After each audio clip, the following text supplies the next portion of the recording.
All right, everybody, we are back. It is Tape Don't Lie, it's your favorite Raiders podcast, favorite Raiders breakdowns.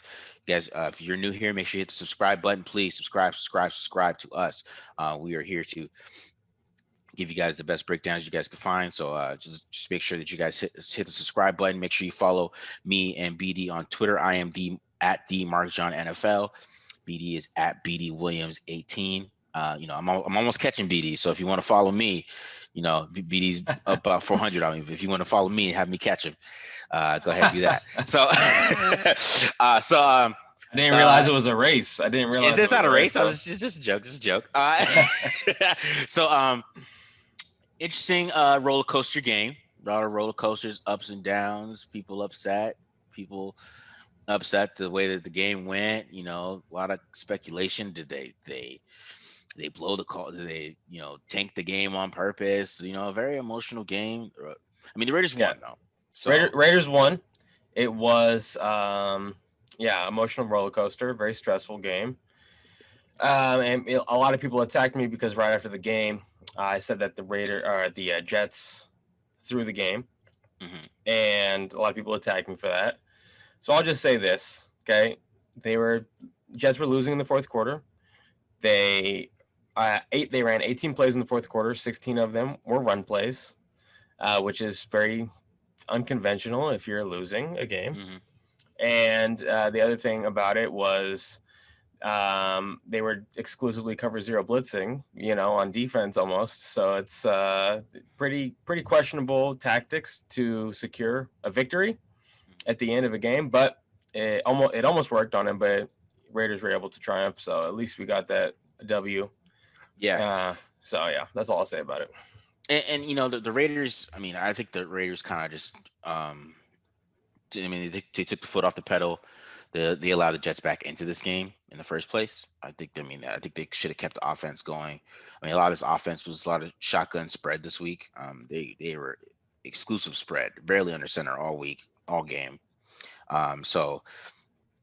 And I think they got away from that late. Like not late, but like mid part of the game, they got rid of kind of the air it out, hitting the option routes, a lot of things like that. They kind of just got very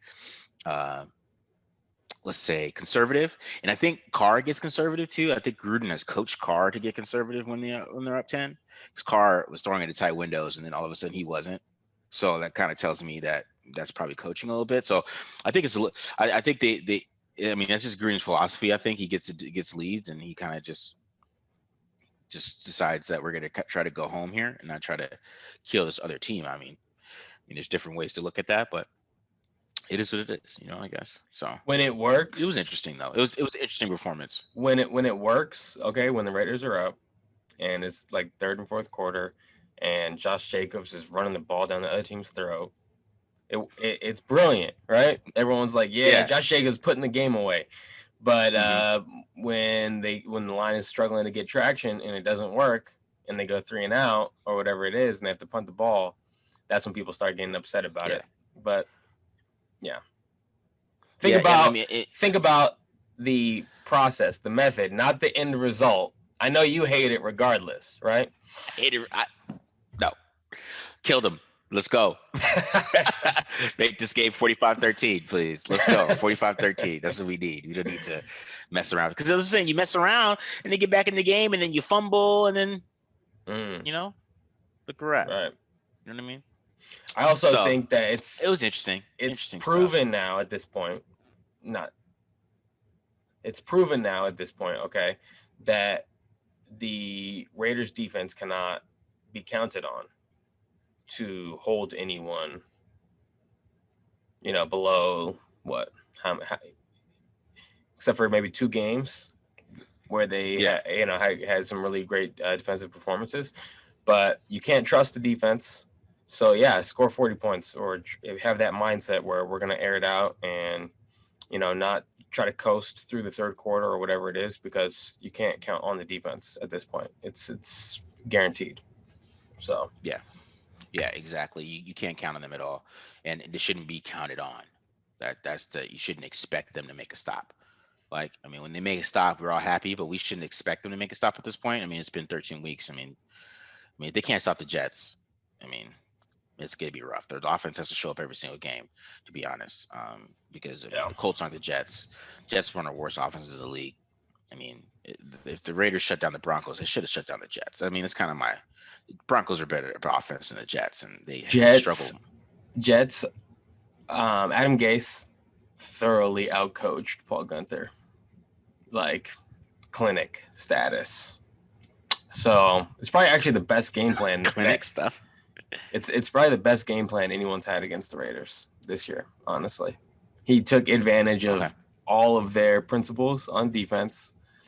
I guess, and people have said before that Gase is the Guenther kryptonite, but you could probably say that about half the coordinators in the NFL at this point. But wasn't an inspiring performance. I'll show you guys when it gets to my turn. Oh, yeah. All right, yeah. So let's go ahead and get into it. Let's get into this offense here and get this going. All right, guys. So we got let's start off with Darren Waller. Had a huge day. The Jets decided not to guard him. I mean, we talked about that earlier. They struggle with tight ends, but he had 13 catches, 200 yards on 17 targets. So let's get to some of these targets. So we got the X-looky play right here. This is a choice route. We covered this earlier against the Saints. And, this is something that's always been in John Gruden's playbook. Option route, bam. Choice to go both ways. Takes the inside, him and Carr on the same page. Beautiful. And the seams, the safeties cover the seam with Aguilar, opening up the middle of the field for Darren Waller. Easy pitch and catch for Derek Carr. Easy peasy. Then we get the sail concept here. Same thing happens. Both safeties, they follow Aguilar, leaving Darren Waller wide open. Easy pitch and catch for Derek, plus the yak. Leads to a touchdown later on by Darren Waller. And then, we're getting to my favorite Darren Waller play of the whole game, where he just beasted on the Jets. This is the Jets, of course, sending their overload blitzes like they always did. Right, this game, right, get burned, and then just swat him like a fly. It's over, right? Touchdown, Darren Waller. Big game from Waller. It was huge, and you can see why he's considered one of the top 3 tight ends in the NFL. Now, the run game was very non-existent. They really, really missed Josh Jacobs this week. Definitely have to I don't know if Jacobs could be healthy this week. I'm not sure. Drew Gruden said he isn't, but I saw another report that he might be ready to play. So let's hope that does happen, because we're going to see plays like this for the rest of the year if we don't. So we got a split zone here. There's a wide open hole for Booker. He just has to take that hole, but he's looking at Hewitt, 46.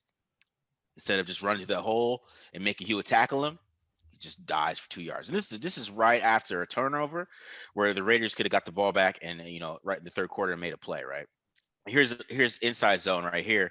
You got the 2-way go for Booker, but he decides to not take either and just run in the back of Gabe Jackson. It just didn't show a lot of patience in this game, right? And it really, really hurt the Raiders. I mean, there was some big moments where they needed some of those runs in those holes, and they didn't make it. So the Raiders under center, though, they did run out of shotgun this week, which I like, because under center teams have been crashing. And the reason why they crash on the run under center is because the Raiders are running the ball 71% of the time under center. So there's basically a 1 in 4 chance that, if you take a chance, you got 1 in 4, you guess right, the Raiders are running the football under center. So that is something that Gruden's got to change. He's got to change that. He's got to change that philosophy. And you saw a little bit this week, but there's got to be more of that going forward, or pass from under center. They got to decide that. Now, the O-line struggled in pass pro this week. They really had problems with some of these blitzes and picking some of these blitzes up. We'll start off in the first quarter here off of play action, which I just talked about. I want to see more of play action under center, but they're blitzing. They're sending everybody, but the Raiders are losing. Witten's losing. Denzel Good's losing. Sam Young's losing. And then the pocket just collapses around Derek, throws an errant ball. So, we saw a lot of errant balls from Carr this week, but that was mostly because of the pressure. I think the worst part about this play is how open Elson Aguilar is on the backside. And that's where Carr really wanted to go to football, but he couldn't get his feet set, and he just had to try to toss it up to Waller, who won as well, but he wasn't able to get the ball to him. So definitely affected by this pressure. We see a simulated pressure here that BD covered on the preview show. You got Hewitt running towards, basically trying to knock out Rodney Hudson to free up Quentin Williams, but he ends up taking out Gabe Jackson and Rodney Hudson, and then sneaks through them and sacks Derek Carr. So they were a little bit confused all around, right? And then Yes. Quentin Williams was just beating on Denzel Good. There's a whole lot of beasting on Denzel Good here. You see him with look at his hands, boom, bam, just couple little hits to the chest. He's moving them. Derek Carr had like 2 seconds to get that ball off. Nothing that he really could do about it. So I mean, it was a tough day for this offensive line. But one thing I really liked about it was Derek Carr standing in the pocket and throwing strikes for most of this game, and taking a lot of these hits and taking a beating. He took a real big beating, and we see here, stunt. Everybody's messed up. Everybody just discombobulated. Allows a free rusher. Derek Carr sees it, but still throws it to a strike while getting hit. And I still think that was roughing the passer, but that's just me. All right, and we got another little blitz here. This is a big throw, 3rd and 5, 24-21. We got a blitz. Derek Carr does a great job navigating the pocket, gets high load, which is roughing the passer again, but whatever. And then throws a nice little strike to Henry Ruggs. Henry Ruggs does end up fumbling, but that Carr was great processing and great pocket movement to create time to throw that ball and threw a strike to Ruggs where they really needed it, 35. This is 3rd and 10. All right, they're sending a nickel blitz. Carr stands strong in the pocket. You see those the blitzes coming under simulated pressure. Throws it right to Darren Waller. Yak made a big play, kept the drive going on 3rd and 10 when they really needed it. So Carr made a lot of clutch plays in this game, and I mean, definitely commendable how he stood in the pocket. Now let's go to the final play. I mean, this is the play everybody wants to talk about. Final play, right? Hail Mary, it's all over first take, whatever. It's a big thing. Did the Jets tank? Yada yada, right? So let's go to the first play, the 4th and 3. We got double China 7, which is a red zone staple. If you've followed the show, you've seen this play in the red zone plenty of times.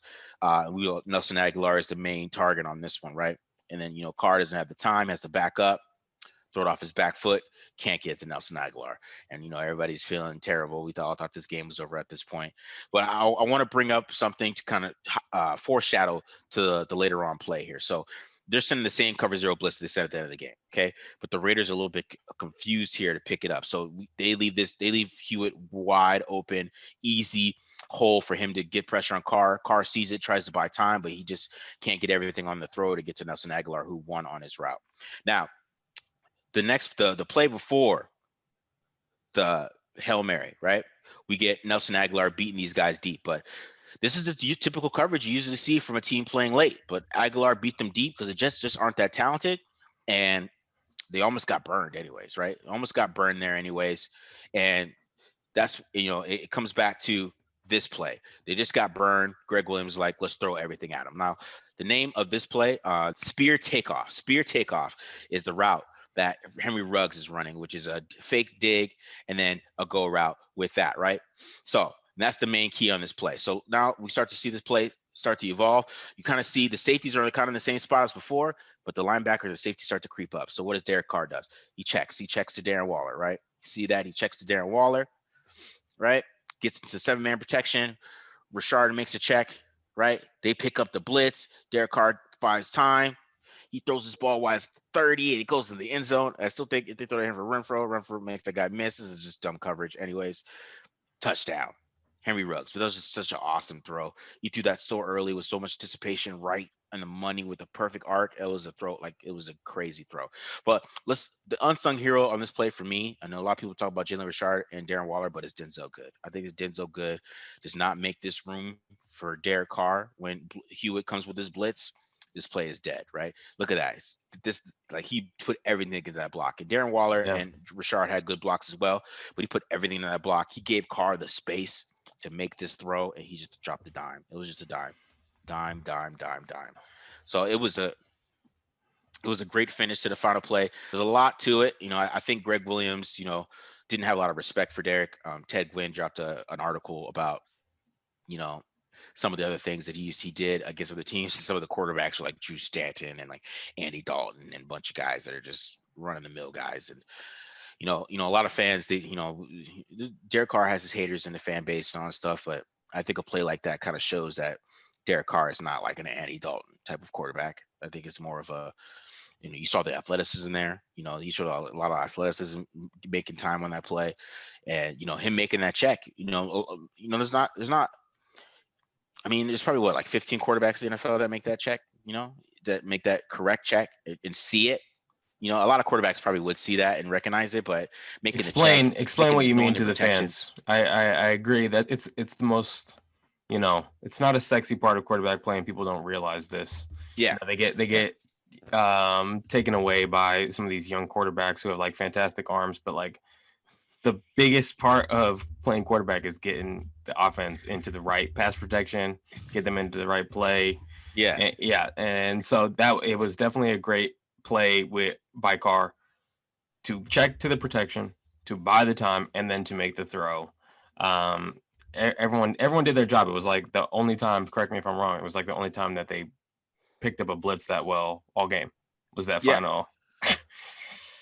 Yeah, it was the only time, bro. Seriously, and usually they're good with picking up blitzes, which is odd on this game. They're usually pretty good at picking up blitzes, but today it just didn't work for them. They just had no plan at all for anything, and I don't know if usually they have good communication. Like Rodney Hudson didn't have a great day.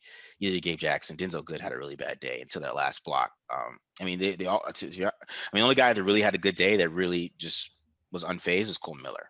Colton Miller had a really good day on the line. But I'll get back to like setting the protections. I mean, yeah, that's important. I mean, that's why Derek Carr doesn't get sacked a lot. I mean, maybe any other quarterback in this game, I think they might get sacked way more than this. Like I know a lot of fans. Some fans wanted Marcus Mariota at the beginning of the year, but Mariota's getting sacked there. I'm gonna tell you that right now, right? And then like there's a lot of different quarterbacks that would get sacked in that time, or he couldn't even have the athleticism to move in the pocket like that. So I think that was just a great play by Derek Carr more than it was it was a terrible call because, like I said, if I didn't show Bryan Edwards open at the bottom of the field, and Derek Carr could have threw to him, and he could have got out of bounds, and they would have another throw. Yeah, that could have happened because Bryan Edwards is wide open. Yeah, so it was like the best possible result against the cover zero blitz. Yeah, from the defense, like the quarterback, the offensive line, the wide receivers, right? Everyone did their job perfectly executed against cover zero blitz, but at the same time, it was the worst possible call on defense. It was the worst call because even Hunter Renfrow makes a lot of guys miss in space, right? There's 3 guys back there. Let's just say he throws the ball to Hunter Renfrow. I believe that Hunter Renfrow probably makes that guy miss. And if Hunter Renfrow makes that guy miss, I mean, usually Hunter Renfrow usually makes the first guy miss. It's pretty common, even when he's doing punt returns, right? Yeah. Carr just threw the ball to Hunter Renfrow. Hunter Renfrow's probably gonna make that guy miss because he's gonna hit Renfrow. Renfrow's probably gonna turn around. There's one guy. It's Henry Ruggs to block for him. Like it's a touchdown. I mean, even if he didn't throw it deep, I saw that. I was like, Hunter Renfrow's gonna score there too. You know what I mean? So it's interesting. You don't call that play if like that's like what do we have to lose? Like what's the worst thing can happen? We'll lose another game. We're already 0-11, so whatever. Let's just go out with a bang here. Let's go out with a bang. Let's win with a bang, right? Yeah. It's a walk-off sack. They don't talk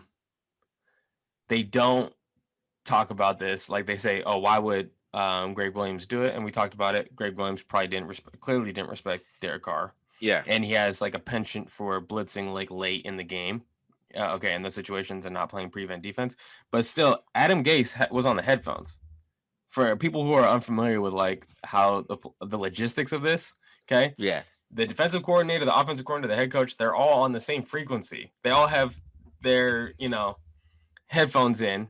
They all can hear each other talking. All right. So if Adam Gase hears cover zero blitz and he doesn't stop that, and he claimed he was having a conversation. Adam Gase claimed he was having a conversation with another coach. Get the ball back. Like there's 15 seconds left in the game. You're not getting the ball back. Even if you do, you're winning. So who cares? There's no conversation. What are you talking about? Kneeling? There's no conversation to be had. So I don't buy it. He said by the time he looked up, he heard the cover zero. By the time he looked up, he couldn't veto it because Derek Carr was already blitzing or was already snapping the ball. Get out of here with that. So it was a lie because I just showed that play. That was a good 15 seconds, right? Right. I mean, it's a lie. It's 100% a lie. It's 100% a lie. No, he's lying. He just wanted to throw. Because I think he's coming. He wanted to throw Greg Williams under the bus. He was like, okay, if they blitz, fine. I'll blame it on Greg Williams if they lose, and I can fire Greg Williams and pretend like this is not my fault. That's what it was. Yeah, because I think a lot of people are going to say that's crazy, but I think he's going to be back next year. Exactly. Exactly.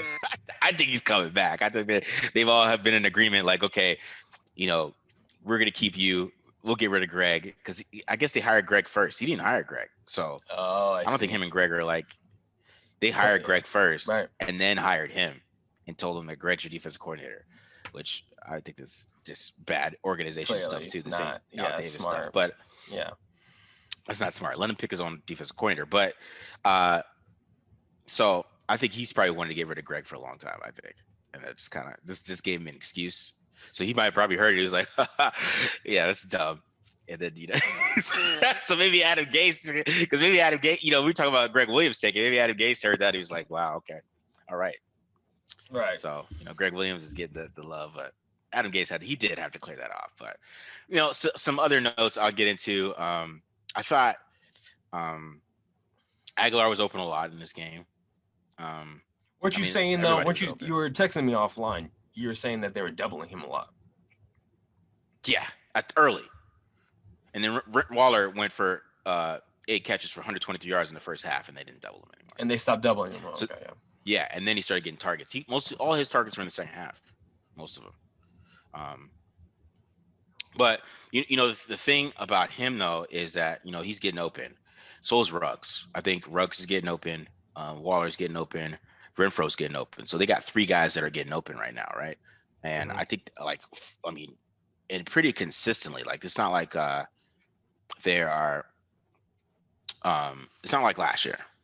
I think that's the difference between the offense this year and last year is that is Gruden getting a little repetitive with his play calls? Yes, he's called that Hunter Renfrow return route. He called that 4 times in this game. I don't know why he kept calling that, and of course the third time and the 4th time they picked it up, right? I mean, if you call the same play over and over again, it's going to happen. And he's been calling that play a lot. But the thing is though, Renfrow gets open on the play like every single time. So it's kind of, I think it's the difference between this year and last year is that, are teams starting to catch on to these plays? Yeah, they are. But are the receivers better and they're getting open and it won't matter? That's the difference. Right. I think that's the difference this year is that, they're catching on. But if Aguilar and Ruggs and then we're getting open, because Ruggs, he didn't have a good game. I'll say that. I mean, he fumbled and he had the drop for the interception. But from his route running perspective and, him being able to get open, we obviously saw, I mean, there's the first play of the game, Carr went to Aguilar, but Ruggs on the other side just burned his guy. He had like 2 yards of separation on him. But Carr decided pre-snap he's going to Aguilar's side. But if he decided pre-snap he went to Ruggs side, that's a touchdown first play of the game. Like Carr could have underthrew him and he would have caught it and ran it towards touchdown. That's how open he got and how bad he beat that guy. So that's what I think the difference is. And I think if teams they come up and they think they can blitz the Raiders like that over time, and they're not getting home, and they're going to get burned. Bad. And I think that's the difference between this year and last year. And what we can see going into December is that, because even on the Ruggs fumble, man, he made that dude almost fall with his route. But the guy, of course, picked up his feet and, did a good recovery, made a great play, which is Guidry, who I guess is a good undrafted free agent. He's playing pretty well. But he almost made that guy fall with the route. So his route running is obviously getting better every single week. And if he can kind of catch on fire here at the end of the year, I think this offense could finish well. So I think that's the difference between this year and last year. I think that's the beauty about this offense is, this week it was Darren Waller who stepped up. And you're going to have different weeks where, sometimes it's been Aguilar. A couple times so far it's been Ruggs with some big games, Renfro in spots with some clutch conversions, Devontae Booker even, so all these guys have a potential outside of, Josh Jacobs to get going. So if we could have another, 1 or 2 huge games from Ruggs where he can control take care of the football a little better too. That would be super helpful for this offense because especially if the Raiders are able to have a playoff berth, they're gonna need they're gonna need everyone having the confidence putting the film on for everyone, because if they do become one dimensional, where it's just like, okay, it's just Waller on in the passing game, you know, Booker can't run inside or outside zone. He's just a gap runner. You know, it's getting too one dimensional there, where the backups aren't, or the second and third options aren't getting enough burn, then it's gonna, you know, it'll be tough for them to have success if they do make the playoffs. So yeah, they need everyone. They need everyone humming here. Brian Edwards too. Let's get him going. Yeah. And I think they have depth of receiver too, because I mean, one of those guys go down, like Edwards steps up or something like that, and they have pretty good depth to end this year. The running game though is still a little concerning. They got to figure out how to get the running game going. So yeah, they got to figure that out. They got to figure that out. I don't know what they need to do. Maybe it's give somebody else a chance to maybe give Rashard a chance to run the football exclusively, because last week it just wasn't working. And I know that the Jets are a pretty good run defense, but I mean it's just those holes, man. You just can't have somebody missing holes like that. It's bad. You can't do that. Not when you want to run the ball to run the clock out. You have that philosophy. You need somebody who can hit holes and stuff like that. So, in my opinion. Yeah, I mean, I think that's the reason why Booker, when he was in and he's had success, they were running, like they were running power. Yeah. Where it's like no vision required. Just go where they tell you to go, hit it as hard as you can, and where we saw him struggling in inside outside zone, he's got to pick and choose the spots and read the second level defenders, and there's a lot of processing that has to go on, and that definitely, that's Josh Jacobs' forte, is that that vision, that deciding where to go and being decisive about it. Yeah. And yeah, Booker definitely struggled being asked to do that. That's why I think he's best as a complimentary back. He's the guy who comes in just to keep your main guy fresh. And he can just hit the hole as hard as you can. But I don't think the entire run game is really opened up, especially against the Jets front, who coming into that week, they were, I think, like sixth in the NFL, like sixth best run defense in the NFL. So that's not an easy front to run against, Yeah.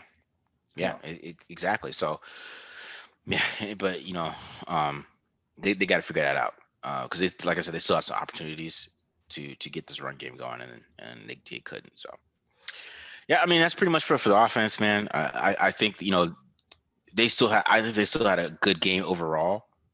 I think they just kind of sputtered a little bit late and had some bad 3-and-outs, and of course that turnover, and then it just became desperation mode at that point. But I think overall, like the first 3 quarters, they were pretty solid. They moved the ball well. They got the ball out. Carr looked sharp. So I think going forward to the rest of the season, I think the offense is still going to be able to show up, and I think this game's going to give them a lot more confidence too. I think. Yeah, the last thing I'll say about the offense was I was frustrated with Carr, especially towards the end of the game.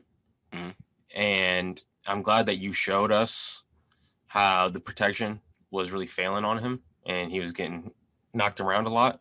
Yeah. So, that made me feel a little better. I'm like, why is he fading away on that corner route to Aguilar? And then when you see it's like a free runner, right? Just right down the middle, like Jalen Richard, what are you doing, man? You got to step up and protect the inside first. Yeah.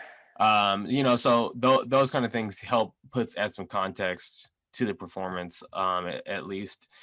And yeah, so hopefully if you're like me, you were down on Carr, you were thinking Carr's missing these throws in these crucial situations. You look at Marcus's breakdown and you see it's the offensive line breaking down. And we knew that they're going to blitz a lot. It's a tough team to game plan against.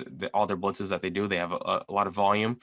But luckily for the Raiders, they were able to pick up that very last one. Yeah. And because I thought this is one of my favorite Derek Carr games to watch, because just the beating he took, and just from his history, I never seen him take a beating like that and throw 381 yards. that's just like it showed me a lot of him, a lot of his toughness, and I don't think any Raiders fan should be like he's not tough anymore, because to be honest, there's some points where like, oh my God, like he almost got hurt, like that high low hit. Like he could have got hurt there, and then we could have been seeing Mariota. So, um, it was bad. It was pretty bad. Peterman is the backup, right? Oh no, Mariota! No, Mariota's back up this week. Okay. The Mariota's back on the active list, bro. Okay. All right. So, all right. Hopefully, we don't have to find out. Honestly. Yeah. I mean, well, Mariota's better than Peterman. I'm just saying. Obviously. I would be. I mean, I think maybe he could beat the Chargers. I don't know about the Dolphins. No way. I don't think he's beating the good teams. I don't think he's beating anyone. Not with. He doesn't have enough snaps in this offense. Yeah. All right. Okay. Yeah. So let's get into it. I will break down the defense here. Okay. Just defense. Let's get into the defense. It wasn't a inspiring performance, but let's start out with the good. Okay. We had some players make individual plays. First one, Trayvon Mullen. He's at the bottom of the screen there in a blitz. Smart situational play by Trayvon Mullen to know the ball's going to come out hot. Don't get out, and stay under control, play the sticks, defend the sticks, and also a great adjustment by him to make that interception. We also had Clelin Ferrell have a fantastic game rushing the passer this week. He's on the edge this time, swipes the hands away, hand fighting, bends the corner, affects the football. That's like a perfect pass rush rep right there, right? This time he's lined up at 3 technique. They got 4 defensive ends in the game. I like this pass rushing front here. And he runs a game with Vic Beasley, little TE stunt, and splits that double team. They were not ready for it, and it gets another fumble here. And then we also see a blitz, and this is actually turning into the Raiders' best blitz. This is a fire zone where you got Max Crosby dropping out now. It's a 5-man pressure, and we get a free rusher here. And I just want to point out earlier in the year, they've run this in run situations and got some run stops with Morrow and Kwiatkowski running the same exact blitz here. And so now they get a sack in a pass rush opportunity. So it's one of the best blitzes. Now let's go to the bad here. And we talked about it, how they struggle. Raiders struggle defending stack and bunch sets. Right now they're in cover 6, so cover quarters to the field. And watch Nick Kwiatkowski here. He's got his eyes on the running back, who's the number 3. And when the number 3 releases to the boundary, it widens Kwiatkowski, and he lets that slant happen into his zone. Okay, like I said, they know the Raiders' tendencies. They know the Raiders' rules. Okay, this is another example here. They're playing a stack formation. Joyner gives the call to Lawson that they're going to lock it, and they end up running the perfect call for that situation against that coverage, a man beater. Because they refuse to banjo. And then there's another bunch. They're playing box coverage, so very similar to quarters. Okay, and this one falls on Kwiatkowski again. Okay, watch Kwiatkowski here. He needs to take the inside route here, but he peeks back and doesn't close the gap. Starts peeking at the quarterback. Okay, and ideally, what you'd want from Kwiatkowski is he needs to close this space first, get a contact key, on the wide receiver before he peeks back. All right, now let's look at the ugly. Okay, the Raiders defensive ends had a serious hard time holding the edge. There's Max Crosby. He's had a few reps where he was getting manhandled on the edge. He gets easily sealed there. For everything good that Clelin Ferrell did, he did not have a good day sealing the edge, holding the edge. He ends up 10 yards outside of the hash. Got moved quite a bit too far upfield as well. And then, on that final drive, or that last drive of theirs, when they were, drove 95 yards or whatever it was, Arden Key was in for much of the game, and he was just getting manhandled out there on the edge. So every one of these guys, it wasn't just once, it was multiple times. I wouldn't put it in a breakdown if it was just once. Okay. And then here's the craziest part. All right, so this is why I said they were taking advantage of the Raiders' rules on defense. So right here, we have formation into the boundary, meaning there are 3 wide receivers to the short side of the field. All right. Now, that means LaMarcus Joyner needs to go to the short side of the field. Okay, because he's the nickel. He's going to go to the passing strength. Now, what's going to happen is they're going to motion. And when they motion to the field, they're going to force everyone to bump over and makes LaMarcus Joyner play linebacker. Okay, and makes Nicholas Morrow bounce out. Okay, they did this over and over and over again. This is Nicholas Morrow in the A gap, Nick Kwiatkowski in the B gap. Okay, now what's going to happen? They're going to motion over, and it's going to force everyone to adjust and bump.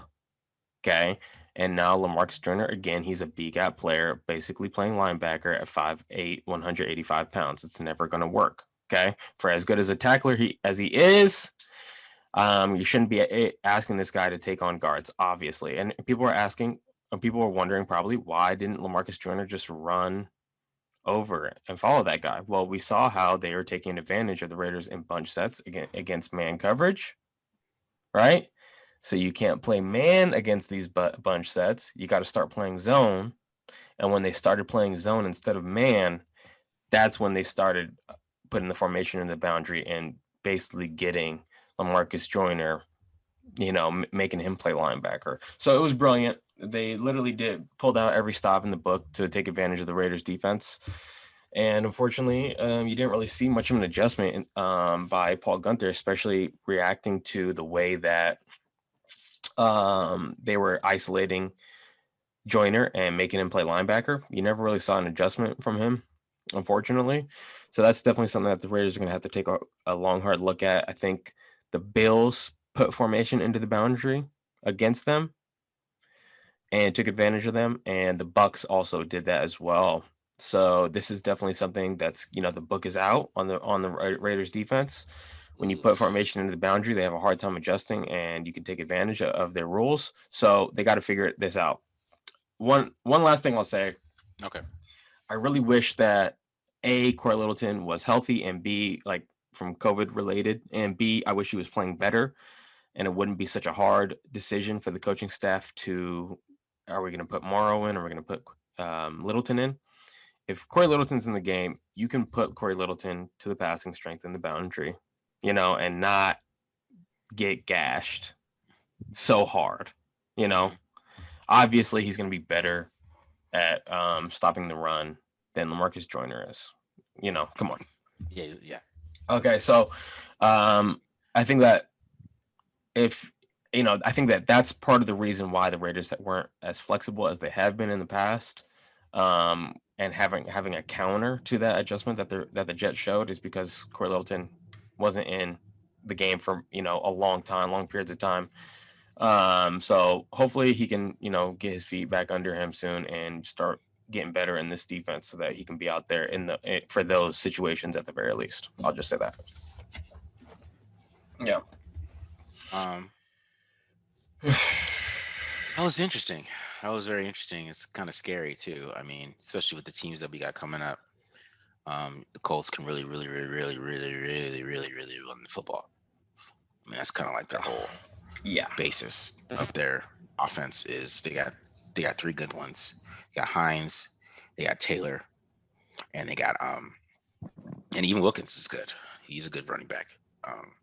So they got a lot of things going on over there that they can be able to run the football pretty well.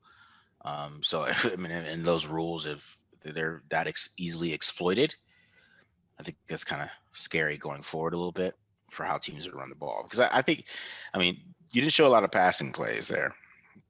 It did show some, but I thought they played the pass a little bit not bad this week. And it's not a good passing offense, so I understand that. But it's just that ranked stuff is concerning. It really is. I mean, because if teams can run the football like that, I mean, especially even if the Raiders do sneak into the playoffs, I mean, that's kind of concerning if it's cold weather and, what if they end up playing like Derrick Henry or something stupid, if that's not a good look at all. That's not a good look. And really, it comes down to this. We've seen games where the Raiders focus on stopping the run, selling out to stop the run, and they get gashed in the pass because they can't get a pass rush. We've seen games where they are like, okay, hey, we're not going to play the run at all, and we're going to rush the passer, and they get gashed in the run game. Unfortunately, at this point, they're not able to do both. I think maybe it's a scheme thing, maybe it's a player thing, but bottom line, they can only do one or the other. At this point, they can either stop the run and give up a whole bunch of yards passing because they won't get a pass rush, or they can rush the passer and get gashed in the run game. it doesn't seem like we can do both. We haven't seen a game where they've been stressed, in both phases enough to say, okay, yeah, they can do both at the same time, Yeah. So I think a lot of that is a game plan thing, because Arden Key, Max Crosby, Cleveland Farrell, all these guys, they were getting upfield. They weren't even trying to hold the edge very often, and they got, and quite a few times they got gashed on plays like that, where they were, if they were really trying to hold the edge and, stop that tackle in his tracks, they wouldn't be shooting so far upfield, So I think that some of that is a game plan thing. Some of that is Rod Marinelli. He likes get off, and he thinks that penetration and being in the backfield is going to prevent, or cause havoc in the run game and make things happen that they're not expecting to happen. So it's like, I know people were calling for Paul Guenther, but when it was just Paul Guenther and no Rod Marinelli last year, we did not see Raiders get ran on like this, except for maybe like Minnesota. Yeah, that's true. They stopped the run last year much better than they're stopping the run this year, and I think a lot of that is Rod Marinelli. He wants penetration, and he doesn't believe in just getting hands on guys and building a wall. So let me ask you this, BD. How much more have you seen penetration, like, since Gruden? What was the Bucks game, I think? Since Bucks game, yeah, it's every game now. It's pretty. So Rod Marinelli definitely has his hands. Yes. So Gunther's lost a little bit. He's probably lost a little bit of leeway, I would say. I think it's just Marinelli having control over the techniques that he gets to tell his guys to use, basically. Okay. Because they're not. I don't think that Rod Marinelli is really influencing anything much more than that. The other tweaks I would say that they've done is they play man on the backside of basically everything. So if it's cover 3, they're playing 3 to the 3 zone to the field, and they're playing man to the backside. If they're playing cover 6, they're playing quarters to the field, and they're playing man on the backside. It's just like whatever it is, they're playing man on the backside of it. Yeah, it's like almost exclusively. That's like another, and that allows these guys to play press on the backside of the coverage that they want. So I think that's probably a welcome change as well, but not huge changes, just little small tweaks here and there. We could probably have another show devoted to discussing it all. Yeah, because that's interesting. I kind of wonder how many sacks they've got since they've done that too. I wish I had that off the top of my head, but that's just interesting what you said. That makes me want to look that up. Like, how many sacks have they had since they changed that philosophy? But how many times have they been getting gashed in the run too? Yeah. Yeah. It's a trade. I've told you, all the fans, all the listeners, it's a trade-off. You either want good run defense, okay, or you want great pass rush. And the only time that you see a team have both is because their offense is scoring the ball so much that teams don't even try to run against them. Yeah. And then it'll be like, oh, they're allowing the least amount of runs play, but they're like probably rushed against the least amount as well. So like, who cares? So yeah, the only time that you see a team that actually does both is because, yeah, their offense, that gets complementary football, but unless you have a line full of all pros, you got to pick one or the other that you want to do. Yeah. Very, very true points there. So yeah, man, this defense, I just can't believe they give up 28 points to the Jets. I'm still mad about that. I can't believe it. Yeah, I mean, look, this is all on Paul Guenther. He got outcoached. Like, they were always a step ahead of him in terms of like the adjustments that they were having, even when and the only reason, the only saving grace really is just Cleveland Farrell, Trayvon Mullen making some great individual plays to get the ball back. But that's, like, Cleveland Farrell didn't get schemed into those sacks. You know what I'm saying? Yeah. Where it was like a free run right at the Nicholas Morrow, he got a free run, but I'm talking about Cleveland Farrell getting those turnovers. This wasn't like a scheme thing. He just won, right? And got the turnover. Trayvon Mullen just won in man coverage. Great situational football. Incredible adjustment to make that catch. Like that was crazy. I said on the podcast a long time ago that Trayvon Mullen can't catch, and now I'm sorry, Trey. I'm sorry, Trey. I'm glad you're proving me wrong here. But I don't know, man. He had that pick six against the Falcons he dropped, bro. I don't know. You know what I'm saying? It's still up in the air. I That mean, would have that's why changed he the whole plays game. corner. That's why he plays corner. Yeah, that would have changed the whole game. That would have changed that Falcons game for sure. So, but yeah, it wasn't like those are the reasons why the Raiders were even in the game, is because some individual performances on defense had nothing to do with the scheme. Paul Guenther got thoroughly outcoached. Like I said, it was clinic stuff. And that's sad, bro. That's what, I said before the show, like this game is really about the defense, because this is one of the worst offense in the league. Is the worst than the Broncos. They dominated the Broncos. They should have came out and they should have stopped them. I mean, even when the Raiders were going 3-and-out, it should have been the Jets. Shouldn't have had those big. I mean, that 96 yards. They let the Jets go 96 yards on 9 plays, and they're like 7 runs. Like, bro, come on. You know what I mean? Like, it's like the weirdest thing too, because they're down at that point in the game. The Jets are down, right? Yeah. And their defensive ends keep on getting upfield, and then the Jets are running it on them. And I think it was a bit of like, they're not gonna run the entire time, right? Like, they're gonna pass, right? You know what I'm saying? Like, that definitely was that must have been what's going through their minds. They're like, they're not gonna run the entire, like, they're down 4 points. They're not gonna run the entire time on us. Like, they're gonna throw the ball at some point, right? And they just never did. The Jets just ran the ball all the way down 96 yards.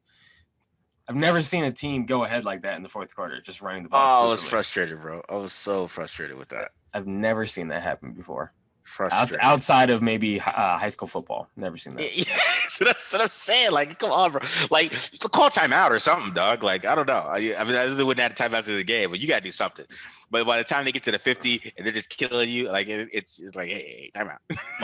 Hold on now. Hold on. Right. Timeout. Let's come together. All right, so guys, they're running the football. Maybe let's change the play calls or something. I think you definitely gotta change the play call.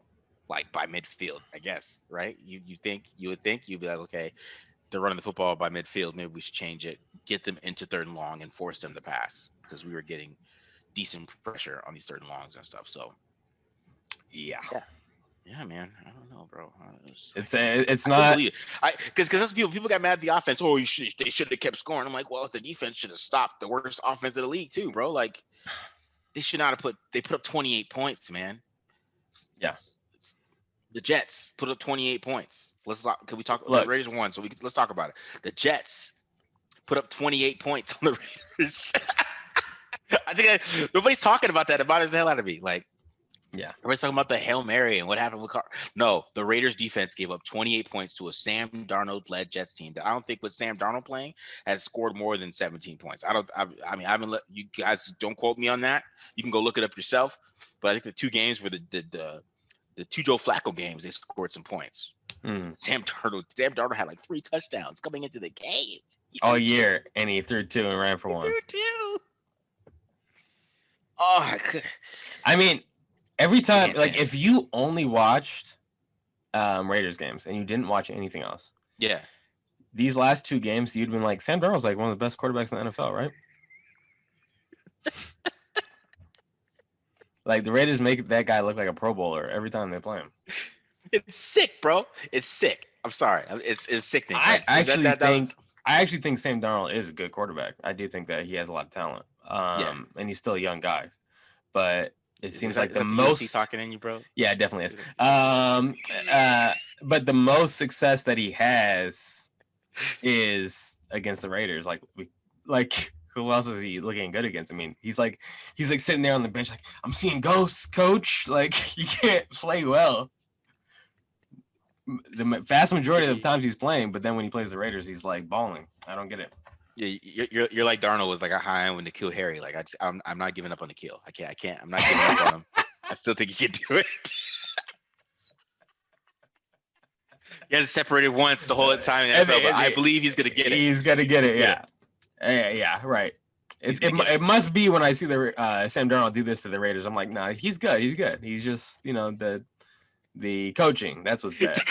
It's the coaching and all that stuff, right? Yeah. All right, man. But yeah, that's what was frustrating for me with this game. It's just like, Yeah. When they kept scoring in the fourth, I was like, bro, this is the Jets. They can't score on us like this. This is bad. And you're right.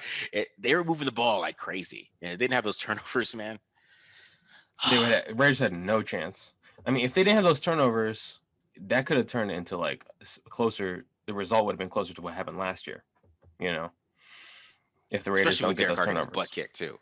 That's what I'm Yeah. saying. Like there was a lot of factors, and that's why I think the Raiders pulling out that game is like I know a lot of fans are mad about it, but I think them pulling out that type of game, it's cold, traveling to the East Coast, Yeah. you know, Carr getting pummeled, defense can't stop anybody. How many games since Derek Carr's been quarterback have the Raiders won like that? Yeah, I know. East Coast, Right. cold, Carr getting pummeled, defense can't stop nobody, and they win. It's rare. It's rare. Rare. I don't care who they're playing. Yeah, because last year the Cleveland game was in Oakland. Or not last year, 2 years ago. The Cleveland game was in Oakland. Yeah. When the defense couldn't stop anyone, but they still won that game in overtime. Yeah. Mm-hmm. And then they like never won another game all year after that. Basically. Basically, yeah. Yeah, but it's definitely been few and far between in the Gruden era. I agree. So hopefully it's just showing that, because like, look, yeah, we want to say Jets, they suck. It shouldn't have been that close. Washington football team beat the undefeated Pittsburgh Steelers this week. Yeah. Friggin' Giants beat the Hawks this week, right? Mm-hmm. So any given Sunday, these are NFL teams. It's not, an ACC team playing a Sun Belt team or something. Yeah. Okay, like everyone in the NFL is good, and on any given Sunday, something like this could happen. So just be hopeful, but just be thankful, I guess, that you're not like the Seahawks or the Steelers or one of these other teams that got upset by a team that had, a bad record. But the Raiders found a way to gut that one out in the end, thankfully. Greg Williams calls it cover zero blitz on the final play. Yeah, we appreciate everybody Raider Nation. We all should send Greg Williams a thank you note. A thank you. Yeah. Note. Thank you, Greg. Yeah, I'll send it. I'll send it if the Raiders make the playoffs. I will try to find his. We all should. I think that's what you should do. All the TDL fans, the Raiders make the playoffs. Let's all send a thank you note. We'll find Greg Williams' address. We'll send him a thank you note. Be like, thanks. We appreciate you for saving our season. Right. Because man, it was like when I saw that double 7 China pass to the corner route to Aguilar where it flutters and hits the ground, like I had this knot in my stomach. I'm like, the season is over. Like, bro, missed the playoffs, it's over. I was just like staring off into space, like, seriously, like this is how it ended against the Jets. It was a terrible feeling. Like, and I'm still not really recovered from that. Like, even though they won, yeah, I still I think there's a lot of fans that they haven't recovered from that Nelson Aguilar throw. They haven't recovered. They were so into the losing, and that when the Hail Mary happened, because I remember when I was watching the Hail Mary, and when he threw it, and then they switched the rugs, I'm like, he's gonna catch that. Yeah. I saw him tracking the football. I saw his eyes. I'm watching. Oh my God, he's gonna catch it. Don't drop it. Don't drop it. That's what I was thinking. Don't drop it. Yeah. He just flew. I was screaming at the TV when they their possession at the end of the game that resulted in no points or whatever. Yeah. I was screaming at the TV, and then defense stops them. They get the ball back, and then I watch Aguilar.